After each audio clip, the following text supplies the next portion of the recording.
Oke, kita bahas bagaimana buat seperti ini. Jadi kita tahu kehadiran check-in-nya di mana, check-out-nya di mana, kita bisa lihat ya. Terus kita bisa dapatkan juga peta interaktif, misalnya kalau kita ingin buat batas wilayah ya, mulai dari poligonnya, area tersebut, tutupan lahannya, misalnya warnanya, terus benchmark-nya, poin-poinnya. Nah, terus kita bisa import SHP filenya, yaitu file dari pemetaan di drone.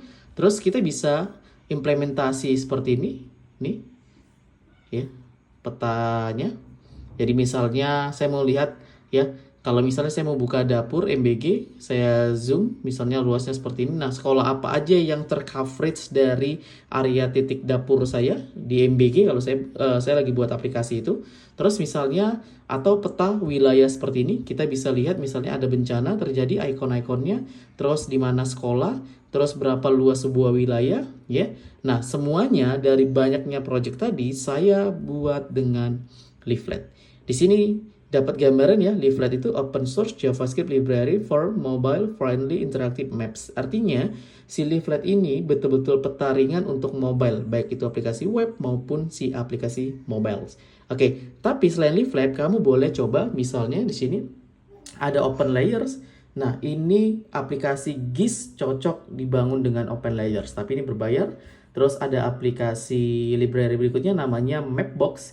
Ini cocok banget untuk 3D dan smooth banget, tapi ini juga berbayar.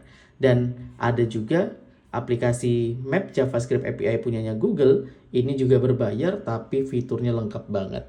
Oke ya, jadi silakan aja sesuaikan dengan project dengan kebutuhan sehingga kita bisa buat aplikasi yang interaktif dengan peta. Nah, sekarang kita ulas sedikit bagaimana kalau kita pakai Leaflet. Oke, di sini ada tutorial. Nah, kamu bisa lihat bahwasanya kalau kamu ingin buat radius ya, terus ingin implementasi ke mobile, terus ingin ganti mengcustom markernya kayak tadi ini ya di sini ya. Nah, ini kan markernya beda ya, ada yang segitiga warning, terus ada yang gambar sekolah. Nah, itu kan berarti mengcustom markernya. Nah, itu semua udah disediakan dokumentasinya lengkap. Sampai misalnya explicit map.